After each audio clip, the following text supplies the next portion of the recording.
ஐயா வணக்கம். சொல்லுங்க. சிவாய நம. ஐயா வணக்கம். சிவாய நமக. சொல்லுங்க.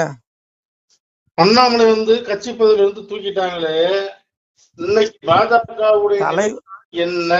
தலைவர் பதவியில இருந்து தூக்கியிருக்காங்க, கட்சியில இருந்து தூக்கல. தப்பா சொல்லாதீங்க. தலைவர் பதவியில இருந்து அப்படிதான் ரெண்டு ஒண்ணுதாங்க. அப்புறம் சரி, என்ன செய்ய. அதாவது இன்னைக்கு எடப்பாடி ஊர் ஊரா போறாரு பிரச்சாரத்துக்கு. இந்த இந்த பிரச்சாரம் அண்ணாமலை செஞ்சாருன்னு வச்சுக்கோங்க. எடப்பாடி கூட்டத்துக்குலாம் துட்டு கொடுக்காம எவனும் வரமாட்டான். ஏதோ கொஞ்சம் பேர் வருவாங்கன்னு வச்சுக்கோங்க. ஆனா அண்ணாமலை சும்மா வீதியில் நடந்து போனாலே ஒரு 10,000 பேர் வருவான். அவ்வளவு அந்த அளவுக்கு ஒரு திறமையான மனிதரை இவங்க தலைவர் பதவியில் தூக்குனது மகா தவறு. ரெண்டாவது, இவங்க எடப்பாடியை நம்பி தூக்குனது மிகப்பெரிய தவறு. எடப்பாடி ஏற்கனவே ஏறி வந்த ஏனியை எட்டி உதச்ச ஒரு எடப்பாடி. அதனால அவர் எப்ப வேணாலும் பாஜக உதச்சி தள்ளிட்டு வெளியே போறதுக்கு தயாரா இருப்பாரு. அதனால இவங்க புரிஞ்சுக்கணும். புரியுதவங்களுக்கு எப்படி போய் பதவி வாங்கினாரு, கடைசியில எப்படி அந்த அம்மாவை என்ன பாடுபடுத்தினாருங்கிறது உலகத்துக்கே தெரியும். கொஞ்சமாவது நன்றி வேண்டாமாங்க? விசுவாசம். நீ நல்லவனோ கெட்டவனோ தெரியாது, நீங்க கொஞ்சமா நன்றி விசுவாசம் வேண்டாமா? இது ஒரு நன்றி கெட்ட கூட்டணி. இது எப்ப வேணாலும் நாசமா போகும். இது அண்ணாமலை போனதுனால இப்ப அண்ணாமலைக்கு இழப்பு கிடையாது. அண்ணாமலையை தலைவர் பதவியில் தூக்குறதுனால அண்ணாமலைக்கு எந்த இழப்பும் கிடையாது. அவருக்கு லாபம் தான். போய் ஓய்வு எடுப்பாரு. அழகா அவரு சொல்றாரு ஆடு மேய்க்க போவேன்னு. அந்த மாதிரி ஒரு ஓய்வு எடுப்பாரு. இப்ப பிஜேபிக்கு தான் நட்டம். ஆழ்ந்த உறக்கத்துல இருக்கு பிஜேபி. அண்ணாமலை தலைவராக எவ்வளவு பேட்டி என்னென்ன பரபரப்பா இருந்தது தமிழக அரசியல் இன்னைக்கு இருக்குதா? ஆனா போங்க, இன்னைக்கு பாருங்க. வேணாலும் எடப்பாடி பிஜேபியை எட்டி உதச்சிட்டு போறாரா இல்லைன்னு மட்டும் எழுதி வச்சுக்கோங்க. என்னைக்காலும் நடக்கும். எடப்பாடி நம்பி நீங்க அண்ணாமலைக்கு துரோகம் பண்ணிட்டீங்க, கண்டிப்பா நடக்கும். எழுதி வச்சுக்கோங்க. இன்னைக்கு ஒண்ணு புரிஞ்சுக்கோங்க. என்னமோ பிஜேபிக்கு பிஜேபியில இருக்கிறவங்க ஓட்டு போடுறான்னு மட்டும் நீங்க நினைச்சுக்காதீங்க. பிஜேபி அதாவது பிஜேபிக்கு வெளியில இருந்து ஓட்டு போடுற மக்கள் தான் அதிகம். லட்சம் குடும்பங்கள் இருக்குது. இன்னைக்கு அண்ணாமலை நேசிக்க குடும்பங்கள் பிஜேபியில ஒண்ணும் இல்ல, எல்லாம் வெளியில இருந்து ஆதரவு கொடுக்குறாங்க. புரியுதா உங்களுக்கு? ஆதரவு அண்ணாமலைங்கிற ஒருத்தருக்காக தான், அந்த தலைமைக்காக தான் அவங்க ஆதரவு கொடுத்தாங்க வெளிய. சும்மா ரோடு யாரோ பேர் தெரியாதவங்க எல்லாம் நீங்க வச்சீங்கன்னா அங்க எவனுமே ஓட்டு போட மாட்டான். அதனால என்னமோ நான் பண்ணிட்டு போங்க. ஏற்கனவே நான் நோட்டான்னு கேவலப்படுத்தினானுங்க.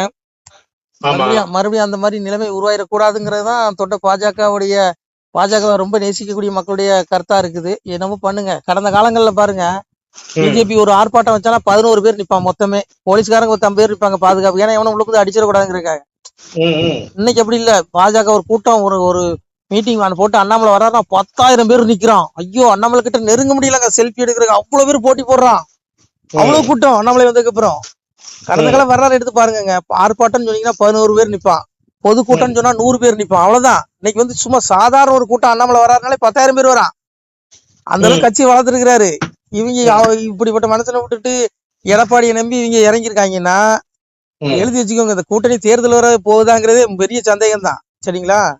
சரி, பாக்கலாம் எந்த அளவுக்கு இந்த ஓட்டு இந்த தேர்தலுக்கு அப்புறம் புரிஞ்சுக்குவாங்க. அண்ணாமலையுடைய அந்த பவர் என்ன, அண்ணாமலையுடைய அந்த சக்தி என்ன, அண்ணாமலை இந்த கட்சிக்காக பிஜேபிக்காக எவ்வளவு உழைச்சிருக்கிறாரு அப்படிங்கறத அந்த பிஜேபி தலைமை, மத்திய தலைமை கண்டிப்பா உணரும். எழுதி வச்சுக்கோங்க. கண்டிப்பா அந்த தேர்தலுக்கு அப்புறம் உணர்வாங்க. நான் என்ன சொல்றேன், நீ உழைக்கிறவனு கூலிய கொடு. சும்மா சம்பந்தலா இல்ல பணம் இருக்கு பொருள் இருக்குங்கிறனால தலைவன் ஆக்கிட்டா எல்லாம் வந்துருமா? சொல்லுங்க. அட போங்கய்யா. மொத்தத்துல இந்த கலியுக அரசியல் விளங்காது, நாசமா போச்சு. எங்க அப்பா இந்த பரம்பொருள் சொன்ன மாதிரி இந்த கலியுகத்துல தெய்வ நிலைமை தேசமதில் காணாது, மைனறிய பெண்ணார் மனு நீதம் காணாது, ராஜ நெறி நீதம் ராஜ்யத்தில் காணாதுன்னாரு பகவான் சொன்ன வார்த்தை. இங்க 3மே நிலை குலைஞ்சிரும், நாசமா போயிரும். தெய்வ ரட்சிப்பும் பூமிக்கு இறங்கி வராது, மைனறிய பெண்ணார் மனு நீதம் மும்மாறி மழை பெய்யும். அதுக்குண்டான அந்த பாகுபாடுகளும் இல்ல, நம்ம விளக்கம் கொடுக்க முடியாதுக்கலாம். ராஜ நெறிநீதம் ராஜ்யத்தில் காணாதுங்காரு. அரசாங்கம் ஒழுக்கமா இருக்க மாட்டாங்கிறாரு. மோடி மட்டும் நல்லவரா இருந்துட்டா போதுமா? இது இருக்க எல்லாமே நல்லவனா இருக்கணும்ல? அண்ணாமலை மட்டும் நல்லவரா இருந்துட்டா போதுமா? அங்க போட்டி போடக்கூடிய வேட்பாளர்கள் எல்லாமே யோக்கியமா இருக்கணும்ல? சொல்லுங்க. அதனால இங்க உருப்படாதுங்க. இங்க பாருங்க, இங்க எவன் வந்தாலும் அந்த நாடு விளங்காது, நாசமாதான் போவோம். நீங்க பகவானை பாருங்க, தர்மயுகம் வர்ற வரையிலும் இங்க ஒன்னும் பண்ண முடியாது. பகவானே சொல்றான். ஏன்னா இது களி இப்படிதாங்க இருக்கும். எம்பெருமானே சொல்றேன், எங்க அப்பனே சொல்றான் பாருங்க. களி என்ற சொல்லை காதில் மிக கேட்டதுண்டால் சளிவாகி மேனி சடலம் இருள் ஆகுமல்லோ, மெய் பேச வேணுமென்று மேவி மிக இருந்தாலும் பொய் பேச புத்தி பொலியும் போடு போடன வாளாயுதத்தாலே வாய்த்த கணை அம்பாளே பாலாக்க என்றாலும் படாதைகளி. பரம்பொருளே புலம்புறான் சிவன் அந்த களி அளிக்கிறதுக்கு. சிவபெருமான் கொடுத்த வரோம் களிங்கிற சொல்ல காதுல கேட்டாலே இறைவனுக்கு சக்தி எல்லாம் போயிடும். மகாவிஷ்ணு அழிக்க வரும்போது சொல்றான், சிவபெருமானே கலிங்கிற சொல்ல காதுல கேட்டல என்னுடைய மேனி சடலம் இருளாகுதப்பா. இந்த பூமியில ஒருத்தன் மெய் பேச வேண்டும் என்று மெய் விடுறான். ஒருத்தன் உண்மையா நடக்கணும் இருந்தாலும் அவன் அந்த கலியை உண்மையா நடக்க இருக்க விட மாட்டான். அவனு பொய் பேச வச்சிருவான்.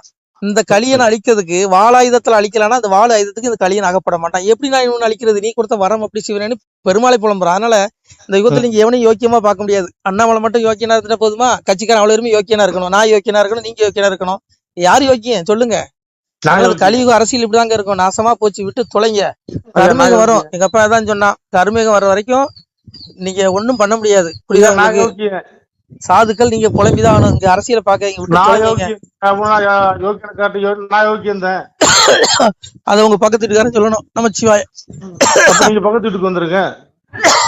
சரி, அதை விட்டுருங்க. நான் வந்து ஊமையா சொல்றேன், கோவப்படாதீங்க. ஆனா உண்மையாதான் நீங்க சொன்னதெல்லாம் நான் மறுக்கல. இன்னைக்கு எல்லாம் நான் என்ன சொல்றேன்னா, சொல்றேன் இங்க வந்து இப்படிதான் இருக்கும். தினமுமே பரபரப்பா இருந்தது அரசியல். இன்னைக்கு இருக்குதா? அண்ணாமலை தூக்கிட்டீங்களா? உங்களுக்கு தான் பிஜேபி தமிழ்நாட்டுல வளர்ந்தா பிடிக்காத. அண்ணாமலையை கீழே அப்பவே அண்ணாமலை தலைவரான புதுசுலயே அவர் எப்படிதான் இவரை காலி பண்ணலான்னு எத்தனை பேர் போட்டி போட்டு இருந்தான் தெரியுமா பிஜேபில? ஆமா. இன்னைக்கு அவனுடைய ஆசை நிறைவேறிட்டு. அண்ணாமலை எதுக்குலாம் இந்த கட்சிக்கு வந்தான்னு சொல்லியே பாதி பேர் வெந்து போய் கிடந்தான். நம்மளாம் ஜீரோ ஆயிட்டமே. அண்ணாமலை பிஜேபி நம்மளாம் டம்மி ஆயிட்டோம்னு எத்தனை பேர் புழுங்கிட்டு இருந்தா. அவனுக்குலாம் இப்ப சந்தோஷம் அண்ணாமலை தலைவர் பதிலும் தூக்குனதுனால. அதனால விடுங்க. எங்க பாருங்க, அரசியல சுயநலவாதி இல்லாத எவனுமே கிடையாது. நானே ஒரு சுயநலவாதி தான், நீங்களும் சுயநலவாதி. எவனுமே எல்லா பயிலும் சுயநலவாதி தான். அதனால நான் யாரையுமே குறை சொல்ல விரும்பல. சரிங்களா? அதனால விட்டு தலைங்கய்யா. இந்த யுகம் அப்படித்தான் இருக்கும். அதனால நீங்க எடப்பாடியை நம்பி நீங்க அண்ணாமலையை இறக்குறது மாபெரும் தவறு. அதை நீங்க மத்திய பாஜக தலைமை மோடி, அமித்ஷா அவர்கள் ஒரு நாள் உணர்வாங்க. இதுக்கு காலம் விரைவில் பதில் சொல்லும். சரிங்களா? நான் சொல்லல, இதான் சத்தியமான உண்மை. போய் எழுதி வச்சுக்கோங்க. உணரும். நமசிவாயம். சிவாய நமக. திருச்சிற்றம்பலம். பக்த மகா ஜனங்களே, இப்ப வந்து பாத்தீங்கன்னா நீங்க வீடியோல பார்த்துட்டு இருக்கக்கூடிய இந்த இடமானது திருநெல்வேலி மாவட்டம் நாங்குநேரி தாலுகா அருகே இருக்கக்கூடிய ஒரு கிராமத்துல இருந்து பார்த்துட்டு இருக்கிறீங்க. அதாவது இது வந்து ஒரு சித்தர் வாழ்ந்த இடம். அதுக்கு வந்து அந்த சித்தர் வாழ்ந்தாருன்னா அவருடைய பேரோட எங்களுக்கு தெரியாது. ஏன்னா எத்தனை காலம் ஆச்சுன்னே தெரியாது. அவ்வளவு காலமா இருக்குது. அதாவது அவருடைய வாசி தண்டம், அவர் கையால் எழுதப்பட்ட ஓலைச்சுவடி, இதெல்லாம் இதுவரைக்கும் வந்து பராமரிச்சுட்டு வந்தோம். சரி, அவருக்கு வந்து ஒரு கோயில் கட்டி இதை வந்து வச்சிடலாம், பொதுமக்களுடைய பார்வைக்கு வச்சிடலாம், வரக்கூடிய அனைவருக்கும் வந்து அவருடைய அனுகிரகம் கிடைக்கணுங்கிறதுக்காக கல் மண்டப கட்டடம் கட்டுறதுக்காக பாருங்க கல்லெல்லாம் இறக்கி இருக்கிறோம். எங்களுக்கு வந்து பொருளாதாரம் வந்து ரொம்ப கம்மியா இருக்குது. இருக்கிறத வச்சு ஓரளவு பண்ணிட்டு இருக்கோம். இயற்கை கொஞ்சக்கூடிய அழகுமிகு ஒரு கிராமத்துல, அதாவது தினை மரம், பனை மரம், பக்கத்துல வீடெல்லாம் எதுவும் கிடையாது. அவுட்டுல இது அமைஞ்சிருக்குது, அமைய போகுது. அதுக்குரிய முயற்சியெல்லாம் நம்ம எடுத்துட்டு இருக்கிறோம். பக்த மகா ஜனங்களா இருக்கக்கூடிய நீங்க எல்லாம் வந்து தங்களால முடிஞ்ச உதவிகள், ஏதோ சிறு துளி, நீங்க ₹1 அனுப்பிச்சீங்கனாலும் சந்தோஷமா நாங்க ஏத்துக்கிறோம். சித்தருக்கு வந்து ஒரு கல் மண்டபம் கட்டணும். உங்களோட குடும்பமும் வம்சமும் வந்து பல்லாயிரம் ஆண்டுகள் வந்து சகல விதமான செல்வ செழிப்போடும் சிறந்த ஞானத்தோடும் தெளிந்த மனத்தோடும் இருக்கணுங்கிறது சித்தருடைய அனுக்கிரகமா இருக்கும். சித்தர் கண்டிப்பான முறையில் அனுக்கிரகம் பண்ணுவார். அவரை வந்து அவருக்கு வந்து ஒரு தனி குடில் அமைச்சு அந்த குடிலுக்காகத்தான் இந்த வேலை நடந்துகிட்டு இருக்கு. கல் மண்டப கட்டடம், வாசி தண்டமும், அவர் கைப்பட எழுதப்பட்ட ஓலைச்சுவடியும், அதோட வேக்கன்சி எத்தனை வருஷம்ங்கிறது எங்களால் கணக்கெல்லாம் சொல்ல முடியாது. ஆனா காலங்காலமா இருக்குது.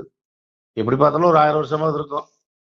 அதோட மதிப்பு அவ்வளவுதான். ஓலைச்சுவடி வந்து ஏகப்பட்ட சமாச்சாரம் அதுல இருக்குது. அதை கண்டுபிடிக்கிற அளவுக்கு நம்ம அந்த அளவுக்கு வந்து நமக்கு பத்தாது. அதனால இது ரெண்டையும் வச்சு பூஜையில வைக்க போறோம். அந்த பூஜையில வைக்கிறதுக்காகத்தான் இந்த கல் மண்டப கோயில் கட்டுறோம். தங்களால் முடிஞ்ச ஒரு சிறு உதவியா இருந்தாலும் கொஞ்சம் பண்ணி கொடுங்க. உங்களுடைய பாகம் தொட்டு வேண்டி விரும்பி கேட்டுக்கிறோம். எங்களை தொடர்பு கொள்றதுக்கும் போன்பே நம்பரையும் கொடுக்குறோம், தொடர்பு கொள்ற நம்பரையும் கொடுக்குறோம். ரெண்டு ஒண்ணுதான். நோட் பண்ணிக்கங்க. 93 85 44 31 06. இந்த நம்பர்ல வந்து ஜிபே, போன்பே எதுவாக இருந்தாலும் நீங்க பண்ணலாம். அதாவது நீங்க கொடுக்கக்கூடிய ₹1 அப்படிங்கிறது வந்து கிட்டத்தட்ட வந்து 1 லட்சத்துக்கு சமம். அதுதான் உண்மை. ஏன்னா இன்னைக்கு இருக்கக்கூடிய பொருளாதார சூழ்நிலை வந்து உதவி பண்றீங்கனால அது சித்தர் பீடத்துக்கு உதவி பண்ணீங்கனாலே மிகப்பெரிய வெற்றி வாய்ப்புகள் அமைகிறதுக்கு நிறைய வாய்ப்புகள் உண்டு. மேலும் வந்து பாத்தீங்கன்னா இந்த பதிவை கேட்கக்கூடிய நண்பர்களும் ஒரு 2 பேருக்காவது கொஞ்சம் ஷேர் பண்ணி விடுங்க. இன்னும் வந்து பாத்தீங்கன்னா கட்டுமான பொருட்கள் கூட நீங்க வாங்கி கொடுக்கலாம். ஏன்னா கல்லு கட்டடங்கிறதுனால வந்து இன்னும் கல் தேவைப்படுது, சிமெண்ட் தேவைப்படுது, மணல் தேவைப்படுது. எனக்கு பணம் கொடுக்கல நானே வாங்கி கொடுக்குறேனால நீங்க தாராளமா வாங்கி கொடுக்கலாம். அதுக்குரிய நம்பர் வந்து பாருங்க இதில் கொடுத்துருக்குறோம். நீங்க இதில் தொடர்பு கொண்டுகிட்டு உங்களால் முடிஞ்ச ஒரு உதவி செய்யுங்க. உங்க மேலும் வந்து உங்க குடும்பங்கள் பல்லாண்டு காலம் செல்வ செழிப்போடையும் நோய் நொடி இல்லாமையும் பல்லாண்டு வாழணும்னு நாம சித்தரை வந்து பிரார்த்தனை பண்ணிக்கிறோம். மேலும் வந்து பாத்தீங்கன்னா இதுல ஒரு அற்புதமான நிகழ்வு என்ன நடந்ததுன்னா, இந்த கல் மண்டபம் கட்டுறதுக்கு நம்ம அஸ்திவாரம் போடும்போது வந்து கருடன் வந்துட்டாரு. கருடன் வந்து வட்டமிட்ட அந்த ஒரு அற்புதமான காட்சியை வந்து உங்களுக்கு கொடுத்துருக்கோம். நீங்க அதையும் பாருங்க. ரொம்ப சிறப்பான ஒரு ஸ்தலமா வரப்போகுது. அதுல மாற்றமே இல்லை. கொஞ்சம் பார்த்து உதவி பண்ணி கொடுங்க நண்பர்களே. நன்றி.